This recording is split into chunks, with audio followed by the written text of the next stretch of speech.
conductores que exceden las velocidades máximas. Entre todos, podemos evitar accidentes innecesarios. Respetemos las velocidades máximas. Agencia Nacional de Seguridad Vial. Argentina, un país con buena gente. Presidencia de la Nación.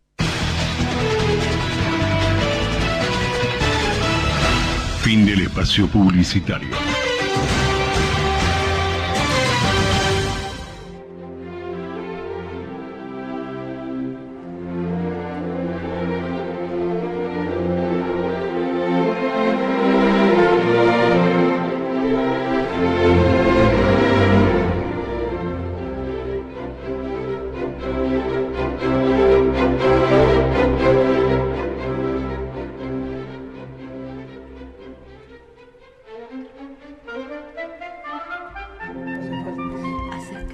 Buenas tardes, estamos nuevamente con nuestro programa Una Mirada en el Tiempo, como todos los jueves de 20 a 21 horas en Radio 1010 Onda Latina. Hoy a cargo de Zulma Prina y Carlos Pensa, además de dos invitados muy especiales que tenemos. Los vamos a presentar luego, María Cristina Pizarro y Maximiliano González Yuc. ¿Qué tal? ¿Cómo han estado? Bien, ¿cómo están ustedes, Zulma? Bien, ¿Todo bien. Saludamos a la audiencia, como siempre. Saludamos y decimos que hoy tenemos material que no va a alcanzar la hora para... No, seguramente que no. Aparte con una novedad. La novedad es muy interesante, la academia. Sí, la academia. Es toda una novedad porque hablar de academias es un tema que tiene que interesar a mucha gente. Sí. Pero vamos a pedir a la invitada que nos diga qué es la academia. ¿Qué es la academia? Porque son palabras que suenan muy poderosas, muy Sí. fuertes, columnas, mármoles. ¿Pero qué hace la academia? María Cristina. Buenas noches, Buenas estoy noches. muy contenta de acompañarlos en este programa, Una Mirada en el Tiempo, con Zulma y con Carlos. Y he conocido hoy a Marta, que nos coordina en todo lo general. Este término academia, sí, es un término de la antigüedad. Ya los griegos hablaban de una academia, y bueno, con el tiempo fue quedando, al pasar, este sentido de academia como un espacio de trabajo intelectual.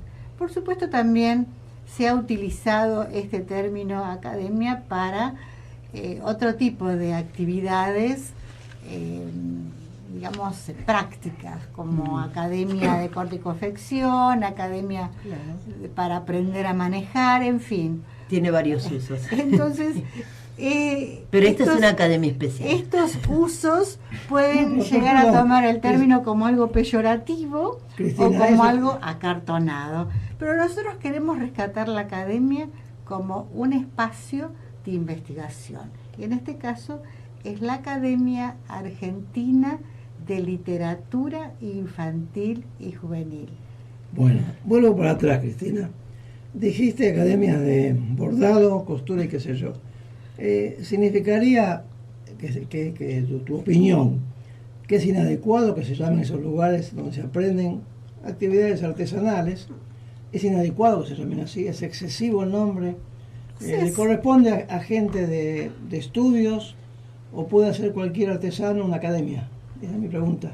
No sé si corresponde o no corresponde, pero yo tomo el sentido, y tomamos con el grupo, el sentido original que fue utilizado tanto por los griegos como después en las academias, que surge también la Academia de la Lengua y otras academias de la época del iluminismo, ¿no?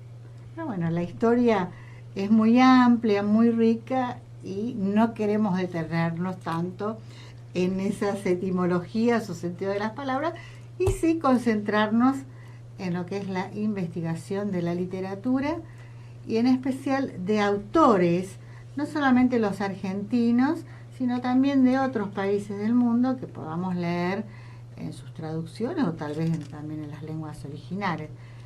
Y recuperar obras que con el tiempo y la falta de ediciones y difusión y promoción, las nuevas generaciones no llegan a conocer.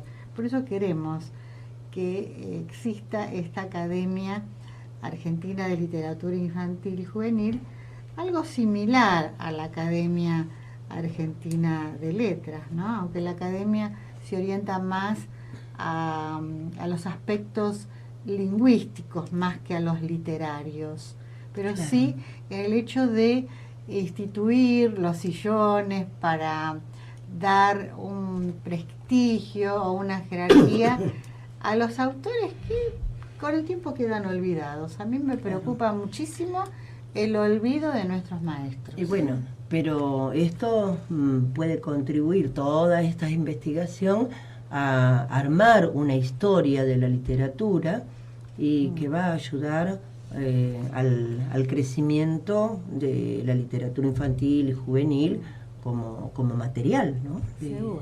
De estudio y para los chicos, por supuesto. Estamos en una etapa fundacional porque apenas hemos cumplido el primer mes, el 15 de febrero, en reunión con varios especialistas, Zulma Prina, Paulina Oviña de Comodoro de Rivadavia, Germán Cáceres, Adriana Anderson de Buenos Aires. Nos hemos reunido junto con otras personas que integran las subcomisiones de prensa, de relaciones institucionales, y también se han unido personas de otras provincias para conformar la subcomisión de extensión cultural. Estamos Bueno, en los principios. Y digamos que vos sos la coordinadora, porque te llamaron Sí. y te pidieron que armaras la Academia Argentina. Sí. Desde Silvia Puentes de Ollenar que es la directora fundadora, la presidente fundadora de la Academia Latinoamericana.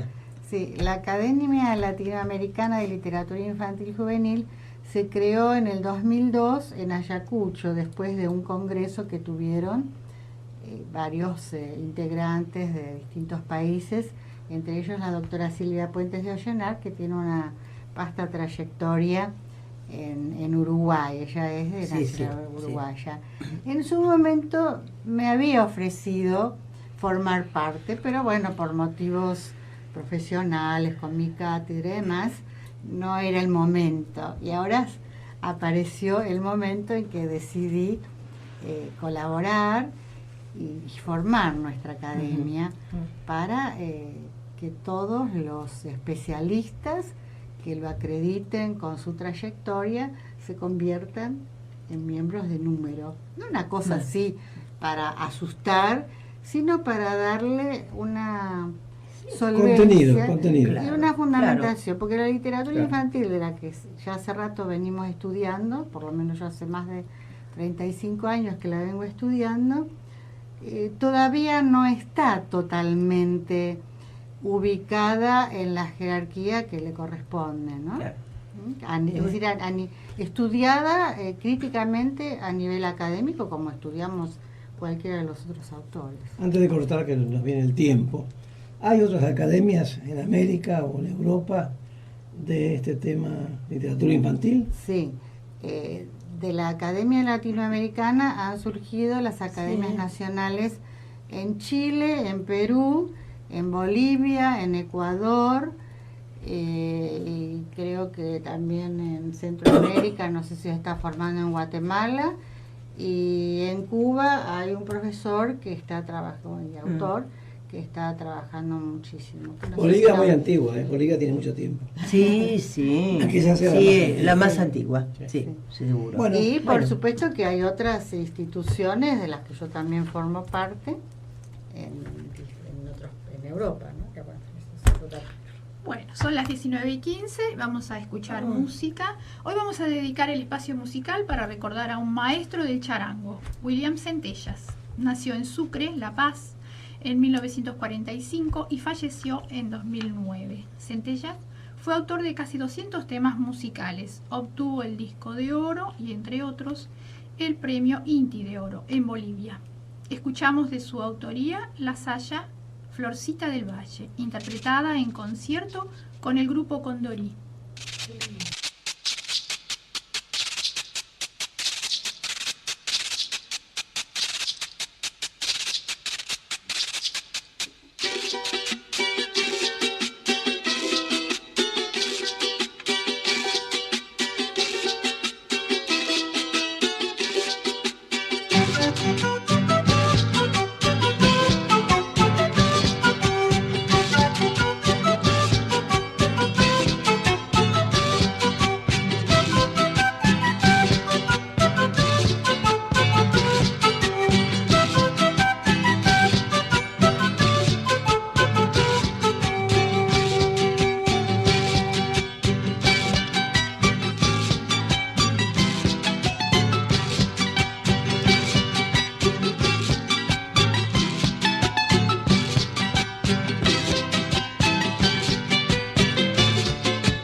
publicitario. El Mirador de la Cultura, revista de interés nacional y americano, director editor Raúl Pérez Arias. Contacto miradordelacultura@yahoo.com.ar. Si usted quiere resultados y seguridad en la venta y o alquiler de su inmueble, comuníquese con Mosquera, Grupo Inmobiliario. 70 años en plaza y 3 generaciones avalan su trayectoria profesional. Visite su web www.mosquerabrokers.com.ar o llame al teléfono 4373-9990 y será atendido por un equipo altamente capacitado. Uruguay 292, primer piso, Ciudad de Buenos Aires. tasaciones@mosquerabrokers.com.ar. Cabe aclarar que la selección musical y los textos sobre la música de este programa están a cargo de Zulma Prina. Para quienes deseen contactarse con Zulma Prina, zulmaprina@yahoo.com.ar. Y para llamar a la radio, o comentar o preguntar, 43 72 28 41 y 43 72 30 61. Tenemos algunos mails que recibimos en la semana de Ana María de Capital. Felicitaciones por un programa tan interesante y con muy buenos invitados. María Julia Rodríguez de Mar del Plata dice: excelente este programa. Quisiera saber si pueden hablar sobre nuestro acervo cultural, música, danzas y tradiciones. Muchas gracias. Bueno, buenísima sí. La radio. Otra para Alejandra. contestarle Bueno. que tenemos intenciones de Está previsto, tomar está también. previsto alguien, sí. Sí. Igual tomamos la inquietud completa para ver si podemos satisfacerla totalmente. Está bien. Exactamente. Perfecto. Muy interesante. Sí, desde luego. Y otro mensaje más, el último. Buenísima la radio, el jueves pasado con la interpretación psicoanalítica en un paralelo con la poesía. Muy buena la música peruana que pasaron también, Alejandra. Hay un mail de la amiga de Cristina Pizarro que nos mandaron hoy. ¿Acá? No. No. Bueno. Nos mandaron un mail hoy de alguien, Cristina, que te quiere y te conoce mucho. No sé si yo lo grabé, se lo pasé a Marta por mail. No está ahí. Bueno, sigamos. No. Bueno, Sí queda pendiente. podemos hablar de quién pendiente. es Queda María pendiente. Cristina Pizarro. Eso sí Bueno. podemos decir. Nació en Banfield, provincia de Buenos Aires. Vive desde 1979 en la capital, en la ciudad de Buenos Aires. Es profesora en letras por el Instituto Nacional del Profesorado Joaquín B. González, licenciada en Educación y Gestión Institucional. Ejerció la docencia en todos los niveles de enseñanza, titular de la Cátedra de Literatura del Instituto Superior de Profesorado Sara C. de Eccleston de Buenos Aires. Coordina un ciclo cultural en el Instituto Nacional de Antropología y Pensamiento Latinoamericano. Coordina talleres de escritura con técnicas psicodramáticas. Sus poemarios publicados son Poemas de Agua y Fuego, La Voz Viene de Lejos, Lirios Prohibidos, Jacarandáes en Celo, Confesiones de Gertrudis Glover, Diario de Rosalind Schifferstein. Muy bien. Tu amiga nos mandó un mail muy interesante, muy cálido. No está en la mesa impreso, pero la semana que viene vamos a leerlo porque es muy grato que nos recuerden, que te saluden. Tu amiga es Alicia Barzanian. Margosia. Un mail muy agradable que de todos modos se ve que no lo imprimimos a tiempo, pero que no dejaremos de leerlo la semana que viene. Bueno, perfecto. Tenemos que ver ahora qué hacemos. Presentar también Claro. a Maximiliano González Yuc, que es profesor en letras y crítico de cine. Ha publicado La Garganta del Sapo, cuentos, Cuadrivio, cuentos en colaboración, Literatura y cine, uso del video en el aula, junto a Héctor Freire. Sostiene Tabucchi, lecturas críticas en colaboración con la dirección del doctor Roberto Ferro. Medios de comunicación, 10 enfoques, premio Edenor. Cuentos para leer en el Subte 2, finalista del concurso Metrovías. Círculo en la Plaza, cuentos, segundo premio del Fondo Nacional de las Artes. Dicta talleres de literatura y de cine y literatura en la coordinación de educación no formal. Y talleres de narrativa, de lectura y de teoría literaria en forma privada. Ha sido docente de la Escuela de Capacitación Docente del Gobierno de la Ciudad, dando talleres de cine, docente del Colegio de la Ciudad, donde también ha dictado talleres de cine, ha sido columnista de cine en las revistas, bueno, un montón de cosas. Vamos a hacer un resumen. Así que bueno, Está bien, muchísima actividad. Con eso está bien. Muchísima actividad, Maximiliano. Mirando el Bueno. tema este, se me ocurre preguntarle a Maximiliano algo que muchas veces hemos conversado cuando hay algunas mesas sobre narrativa, teatro, cine, porque no sé si estoy en lo cierto, Maximiliano, pero de todos modos cuando el cine toma un tema narrativo, cuento, novela, Ujú. ¿qué privilegia? ¿La actuación o el tema? Bueno, en principio habría que ver qué decide privilegiar el director del proyecto, o sea, el director de la película. No hay una priori Eh, para eso. Yo creo que hay una... Primero tendríamos que tener en cuenta que, bueno, obviamente un director es un lector especial de un texto literario y que lo que va a hacer es los españoles hablan de trasvasamiento, ¿no? La palabra adaptación es una palabra peligrosa. Hablan de trasvase, ¿no? Y en ese trasvasamiento puede orientarse hacia una adaptación que implica el respeto de las coordenadas temporoespaciales del texto de origen, o una transposición que supone no respetar esas coordenadas. Yo siempre doy el ejemplo de la gran novela de Joseph Conrad, El corazón de las tinieblas, que tiene una muy buena adaptación de Nicholas Roeg, el famoso director de Venecia Rojo Shocking, con Tim Roth y John Malkovich. Y bueno, tenemos Apocalipsis Now de Francis Ford Coppola, que lo que hace es trasladar esta historia al Vietnam de la década de 60. Así que Humberto Eco dice que lo que existe entre la literatura y el cine es una homología de estructura, es decir, una analogía a nivel estructural que permite que ambos tomen la acción y sean, al ser artes de la acción, son artes narrativos. Pero en general, en la mayor parte de los textos sobre literatura y cine, dicen con alguna razón que el cine ha adoptado la narración de la literatura, ¿no? Y en este sentido cabe recordar el entusiasmo que tenía Sergei Eisenstein con la novelística de Émile Zola. Él decía que algunas novelas de Zola habría que ponerles las indicaciones de cámara al costado y se filmaban solas. Creo que había aludido a Germinal y a... Zola es muy detallista cuando Claro, maneja claro. personajes y lugares, están perfectamente dibujados. Sí, sí, sí. Pero en general las películas que yo he visto y que antes o después leí el libro tienen unas grandes diferencias. Lo que ocurre es que, esa comparación equivaldría a que pensemos, no sé, supongamos que en el Renacimiento alguien como Vivaldi, para componer la primavera, se hubiese conectado lejanamente con algún cuadro de Botticelli. Entonces me parece que son soportes distintos. Claro, sí, entonces seguro. la idea de la comparación es complicada porque el texto fílmico es un texto múltiple, heterogéneo, es decir, no es solo la imagen, también está la banda sonora, están los parlamentos, la escenificación. Hay algo que habría que aclarar. Es decir, hay un proceso de puesta en escena de cualquier texto narrativo, ¿no? Hoy venía pensando en esto a propósito de, bueno, justamente hoy estamos proyectando La Dama del Perrito, una versión rusa de la década del 60. Una belleza. O casualidad, Chekhov es más un dramaturgo que escribió cuentos que un cuentista que escribió obra de teatro.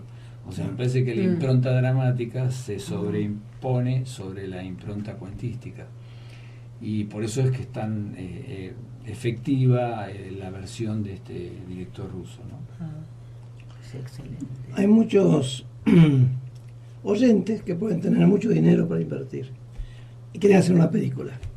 O yo de repente tengo mucho dinero que me sobra, no es hoy, pero mañana puede ser. ¿Qué le sugerirías? ¿Que adapte una novela o un cuento? En general, voy a citar a un ilustre director argentino que habría que nombrar mucho más, que es René Mujica. René Mujica en el año 60 lleva nada menos que Hombre de la Esquina Rosada al cine. Y él, afortunadamente, han sacado por suerte una edición remasterizada. Yo la estaba esperando hacía mucho tiempo, porque la verdad que la imagen estaba muy deteriorada. Pero voy al tema. Él dijo que tuvo que convertir una noche en un día, y tuvo que convertir un cuento prácticamente en una novela. O sea, tuvo que estirar el relato y reponer aspectos que obviamente en el cuento no estaban. Pero la facilidad del cuento está en que el lector-director de alguna manera termina volviéndose intérprete del texto y pone lo propio en ello. Mientras que en la novela lo que puede ocurrir lo que le ocurrió a Humberto Eco con Jean-Jacques Sanot en El nombre de la rosa, ¿no? Humberto Eco primero firmó los derechos y después le hizo un juicio a Jean-Jacques Sanot, cuando realmente lo único que era trasladable, porque el cine tiene una serie de mecanismos que no podemos obviar, o sea, hay una distribución, hay productoras, una película no puede durar 18 horas. Como le hubiera encantado a Humberto Eco. Tiene que tener una duración razonable. Sí, 2 horas 50 dura El nombre de la rosa. Eso, y lo que hizo Anó fue centrarse en lo policial, que es evidentemente el aspecto más asequible por parte del público. Y acertó con claro, acertó, por supuesto. Esto que estaba diciendo sobre, claro, los límites que tiene hacer una película, que además es lógico, es una defensa legítima del aspecto comercial del arte. Porque muchas veces escuchamos escritores que se quejan porque los editores son negociantes del papel o de los libros. Es como olvidarse que un libro hay que pagarlo para hacerlo. Sí, bueno, pero yo en eso creo que hay algo que tendríamos que tener un poquito de cuidado también, porque mi profesor, Roberto Ferro, me decía, cuando vos vayas a una librería, buscá por abajo, por atrás, no te quedes con lo que está ahí arriba, porque lo que está ahí arriba generalmente no es de gran valía.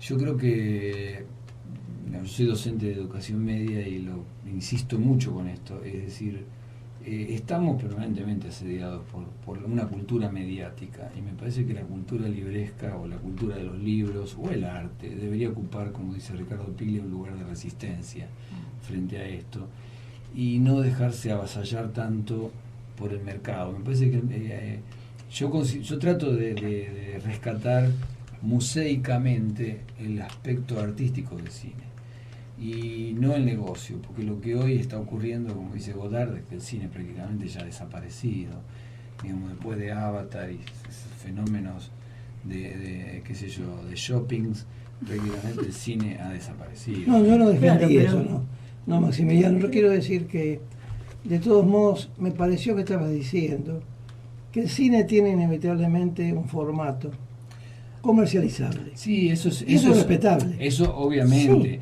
Pero hoy estamos como exacerbando ese aspecto, y me parece que en ese sentido, y algunos dirán, esto lo dice Francis Ford Coppola, ¿no? Hay un cine hamburguesa. ¿Qué se hace con la hamburguesa?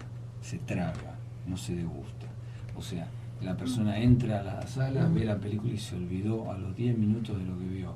Sirvió para poner la mente en blanco. Y hay otro tipo de cine que se nos sigue proyectando mentalmente día a día, y que día a día mejora, ¿no?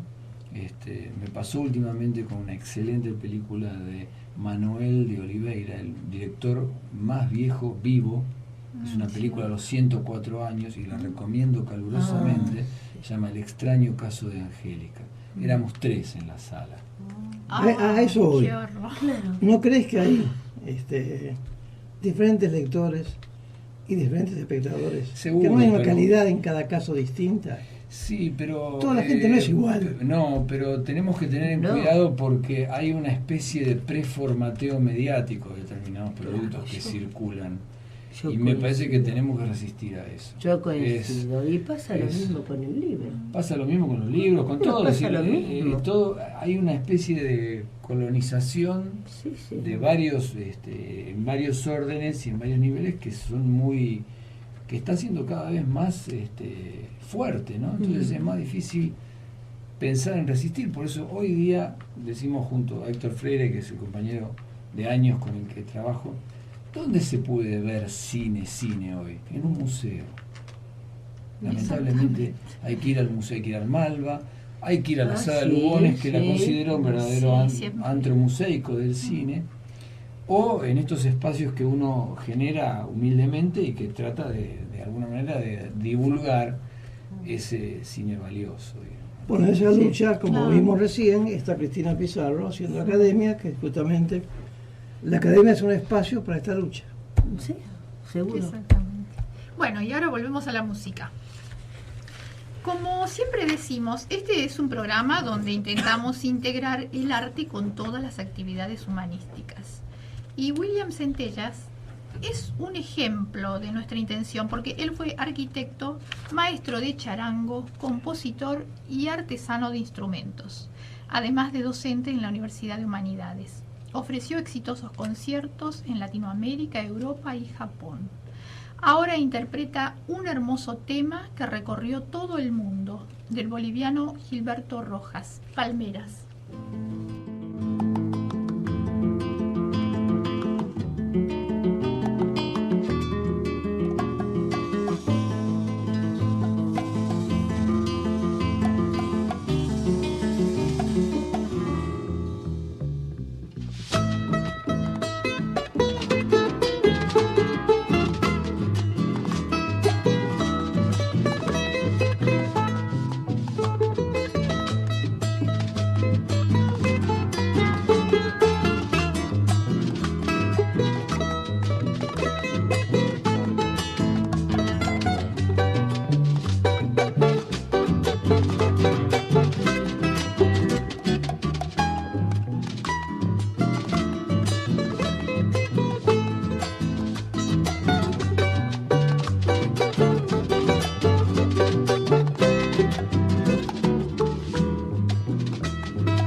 Espacio publicitario.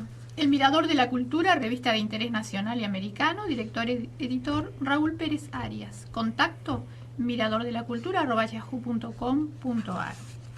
Si usted quiere resultados y seguridad en la venta y o alquiler de su inmueble, comuníquese con Mosquera Grupo Inmobiliario. 70 años en plaza y 3 generaciones avalan su trayectoria profesional. Visite su web www.mosquerabrokers.com.ar o llame al teléfono 4373-9990 y será atendido por un equipo altamente capacitado. Uruguay 292, primer piso, Ciudad de Buenos Aires. Tasaciones @mosquerabrokers.com.ar.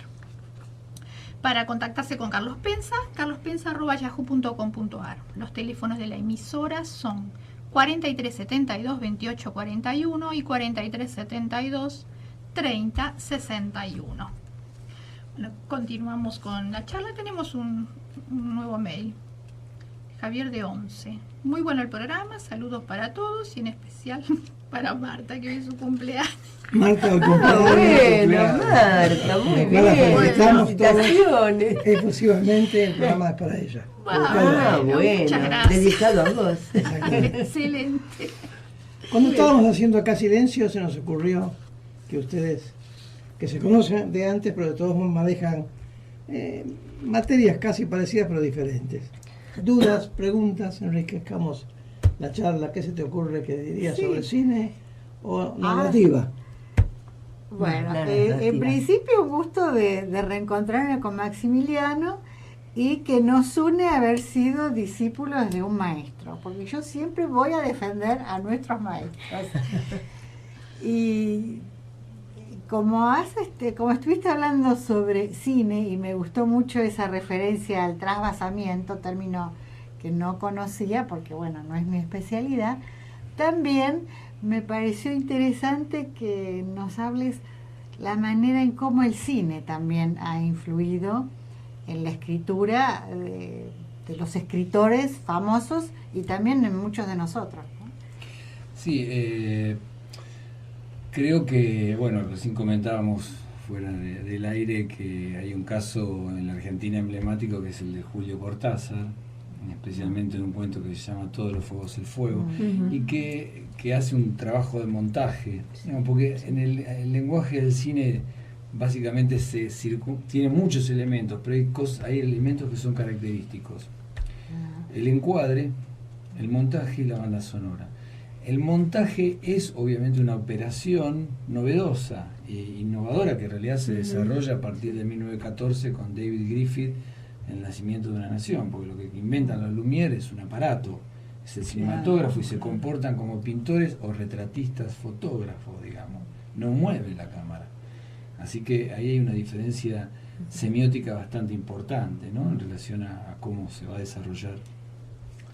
Y después, bueno, el otro que también argentino, digamos, que quiero nombrar es que nada menos que Manuel Puig, ¿no? Sí. Manuel Puig no cesa la tradición de Rita Hayworth, sí, no cesa de... Sin embargo, él ha dicho algo, dice, se ve que mis películas, dice, son muy difíciles de adaptar. Es muy curioso eso, porque un tipo que ha recibido tal influencia del cine que después el trasvase de sus novelas al cine resulten tan complejas, llama la atención, porque bueno, evidentemente debe poner en jaque al director en cuanto a las decisiones a tomar frente a un escritor de las características de Puig, ¿no? ¿Qué tipo de, si vamos a los libros, ¿no?, a las novelas, a los cuentos, qué tipo de cuentos y de novelas se prefiere para trasvasar al cine? Y yo creo así, que aquellos que digamos, aquellos cuentos que construyan una suerte o presenten una escenificación medianamente clara. Voy a dar un ejemplo de un famoso y estentorio fracaso que fue el de Carlos Hugo Christiansen con El Muerto, ¿no?, que le dijeron que no lo hiciera, que evitara ese texto, porque ahí Borges es muy sutil en sus descripciones, que casi no hay, es demasiada condensación. Las condensaciones en el campo descriptivo obligan al director a decidir cosas que pueden llegar a llevarlo a una zona muy de empantanada. En cambio, por ejemplo, tuve una muy buena impresión del último trabajo de Fernando Spinner, a quien tuve la oportunidad de conocer en Abayay, porque pudo cruzar con mucha inteligencia un excelente relato de Antonio Di Benedetto, apelando al western, que es un género que es prácticamente la esencia del cine. El western es la esencia del cine. Entonces, el trabajo que él hizo es muy certero por el modo en que produjo cruces del relato de Di Benedetto con los relatos de Walter Hill, John Ford, etcétera, digamos, distintos relatos provenientes del género western. Y otra cosa, creo que es la primera vez que veo una película en donde me resulta verosímil y plausible personajes representados en el siglo XIX, que se salen de la estampita o de la cosa de manual escolar, ¿no? Me parece que eso es muy importante. Eso es importante. Sí, y sí, Cristina, golpea tenés que bastante. contarnos algo más de la academia que está naciendo o nació ya. Sobre todo la operatoria, proyectos, qué van a hacer para que la gente los conozca. Para La gente que- aproveche vuestros conocimientos y lo que tienen proyectado para difundir literatura infantil, juvenil y todo eso más. En principio nos estamos organizando como comisión y subcomisiones, porque vuelvo a reiterar que apenas tenemos un mes. Estamos elaborando un estatuto para poder contemplar esa organización y el modo de comunicarnos. La comunicación en este momento está funcionando muy bien. Sí, No hay sí. reuniones presenciales, cosa que en Claro. un futuro sí las vamos a tener. El Por tema- ahora la comunicación es únicamente Sí. a distancia. El tema es que hay gente del interior que no puede viajar tan asiduamente, ¿no? Pero ahora que está la feria, Ahora, ya pronto, ahora próximamente Sí. tendremos una reunión como para aprobar el reglamento y ya hay un jurado elegido para que pueda leer nuestras Ah, sí. tesis y bueno, se puedan crear los primeros o instituir los primeros académicos, porque si no hay académicos no existe academia. O sea que esta es Claro. una academia todavía niño. Esta es una academia sí, que todavía no tiene todavía es académicos. niño. con adhesiones, muchas adhesiones de otras academias, de las universidades, así en general de instituciones. Pero además hay un blog que, bueno, creo que es Sí. entrando... Para el lunes, que en coincidencia con el nacimiento de Hans Christian Andersen, se ha instituido el Día Internacional del Libro Infantil. Entonces ese día vamos a hacer una página alusiva con textos diversos de carácter teórico y también de ficción. Entonces los invitamos a que visiten el blog de la Academia Argentina de Literatura Infantil y Juvenil. Después del corte Bueno. te voy a preguntar, Ah. perdón, Sí, sí, sí, sí. me parece interesante que nos cuentes, después del corte que viene ahora, la diferencia que hay entre literatura infantil y adulta. ¿Hay Ujú. diferencia? ¿Cómo enfoca el escritor de esa literatura la temática? ¿Es distinto? ¿Es igual? ¿Hace falta con una capacidad especial? ¿Cómo existe eso? Porque parecía que son dos mundos distintos, lo cual no estoy muy convencido que así sea, pero tu explicación va a ser interesante. Bien, volvemos a la música. Según algunos investigadores, el charango nació en el Perú como necesidad del pueblo indígena de reforzar su identidad cultural frente a la cultura oficial. La palabra charango parece que proviene del idioma quechua, runa simi, chahuacu, que significa alegre y bullicioso como el carnaval. Centellas nos ofrece Taquirari Carnavalito, que es una mezcla de estos dos estilos.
Espacio publicitario.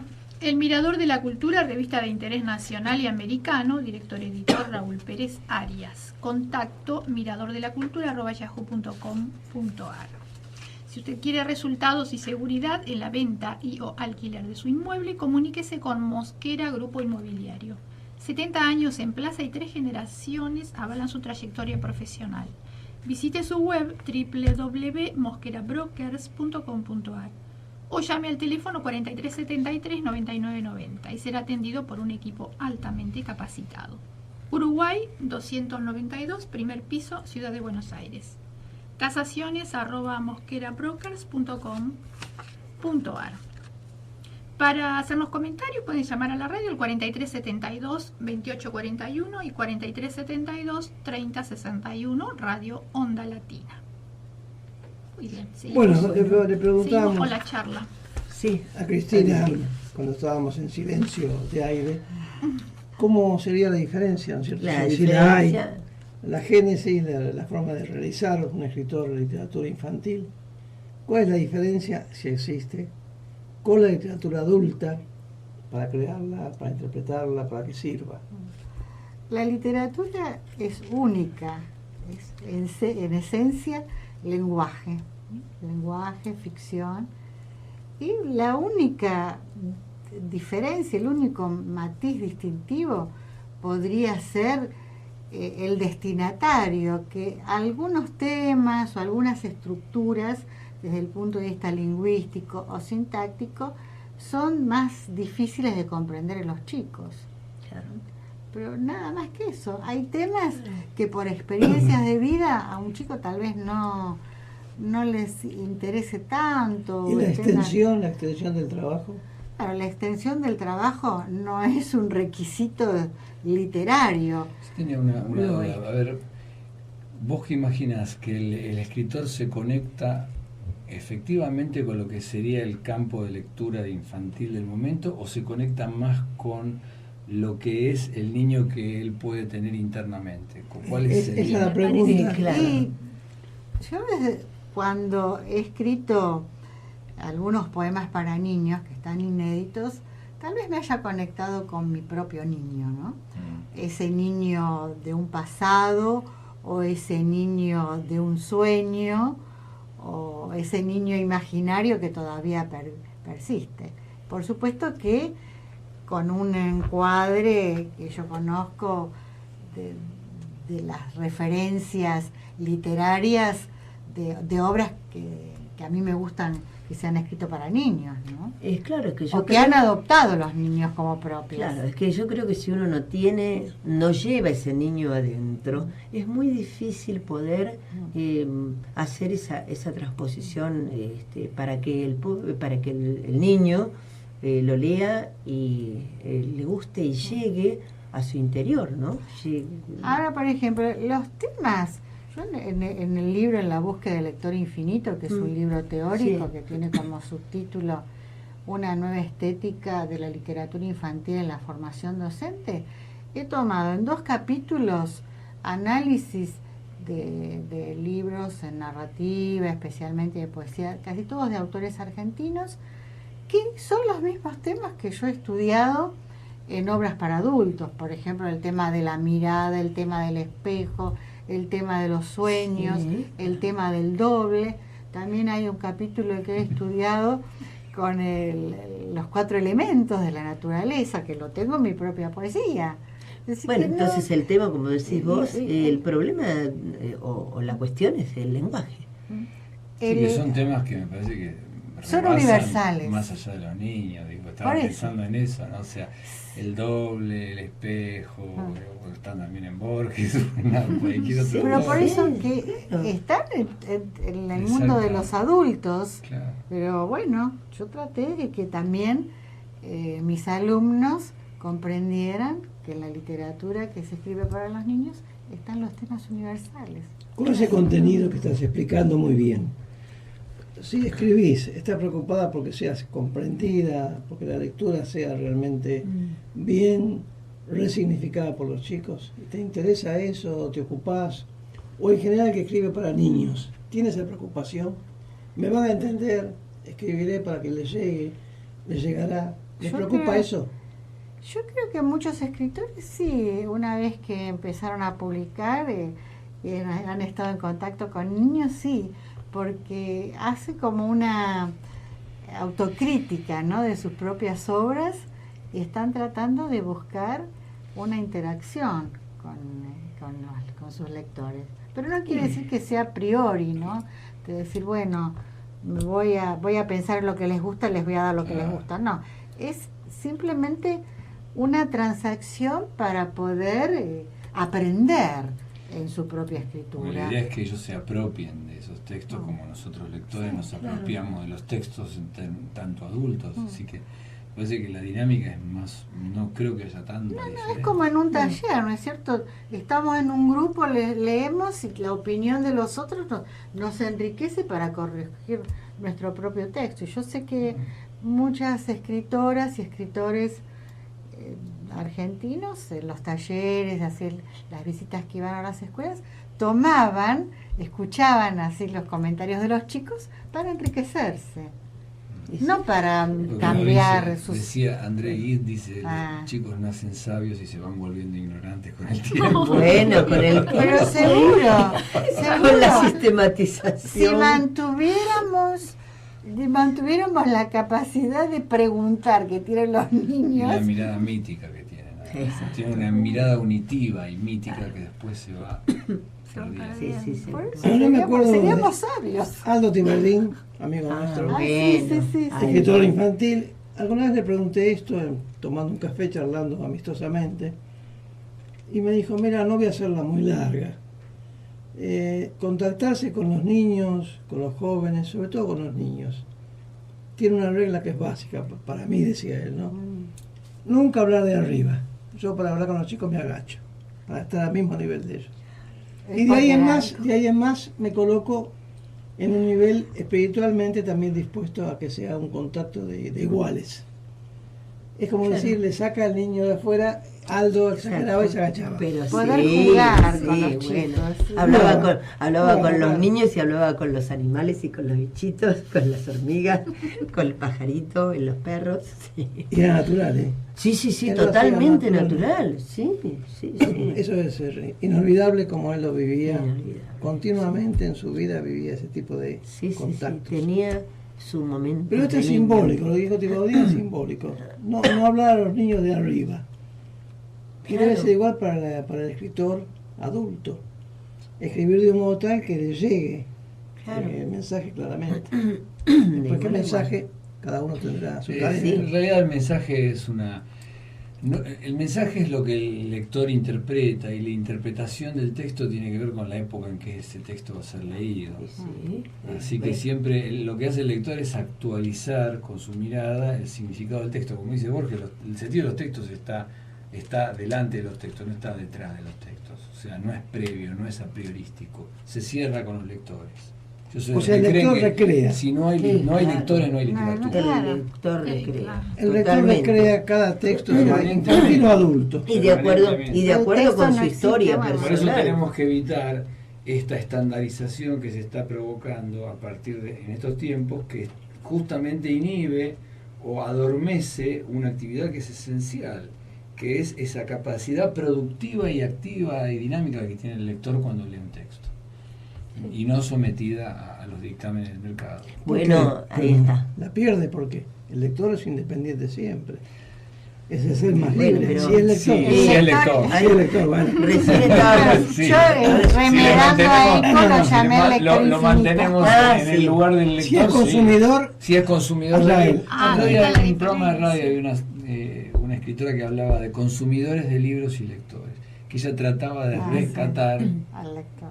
la que ganó el premio Andersen, Ah, sí, Sí. Andreto, sí. Sí. que Andrea habría que rescatar a los lectores y tratar de desmontar esta idea del consumo de libros, ¿no? Bueno, pero el consumo de libros depende también, bueno, hablábamos recién del mercado editorial, y uno de los problemas que yo no sé, yo lo veo tal vez mucho más ahora, esta cuestión de la comercialización, Sí, sí, esta desesperación por ganar. El escritor se ve compelido a escribir lo que le dice el editor, y no es exactamente lo que el chico o el joven quiere. Salvo algunas honrosas Sí, excepciones. sí, ¿no? bueno, por supuesto. Pero bueno, tienen que haber recorrido. Estaba pensando recién en Andrés Rivera, esos tipos, qué sé yo, César Aira, tipos que ya tienen una larga trayectoria, entonces pueden mantenerse. Algo Claro. parecido ocurre en el cine también, no sé, tipos que tienen que entregarse. Qué sé yo, hoy, ¿quién le va a decir que filmar a Scorsese o a David Lynch? Ya está. Pero hay otros tipos que sí, tienen que filmar lo que le digan. Claro, pero hay una relación con la escuela también. Y Es sí, decir, si miramos la porque- lista de la filmografía de los grandes directores, te das cuenta que hay una lista infinita, y vas a decir, bueno, y yo conozco nada más que 3 títulos, todo lo que han hecho, ¿no? Porque es impresionante. Un De Saura, todos modos, el lector es o libre. cualquiera. Es un Sí, ser muy libre el lector, y eso no debe perderse. Lo demás son consecuencias de un mercado que efectivamente maneja el tema como consumo en cualquier cosa. Pero claro, lamentablemente los chicos no fuerza, quieren, tienen los poder. chicos no quieren, tienen poder, pero un poco los rechazan este tipo de literatura. Y porque el tema es que la estandarización de los medios masivos genera un efecto de extrañamiento de todo aquello que contenga algún grado de complejidad o de esfuerzo. Yo digo que ver televisión es muy fácil, pero analizarla es dificilísimo. Por supuesto. Hay buenos lectores y lectores que solamente... Y consumidores. Sí, Esta es la diferencia y aceptémoslo. Pasa con los ciudadanos, pasa con los guerreros, con los patriotas. Seguro. Y todos los Nos tenemos que ir, parece, ¿no es cierto? Lamentablemente, porque es una charla riquísima, que da para más, para invitarlos de nuevo. Así que bueno, terminamos por hoy con una mirada en el tiempo y volvemos el jueves próximo, como siempre, de 20 a 21 horas por Radio Onda Latina 1010. Hasta el jueves. Buenas A ustedes muchas gracias por Muchísimas el gracias. Y muy Gracias. contentos con la Muchas gracias. academia. Y volveremos. Y volvemos. Sí. El librito este de cine me lo tengo que llevar.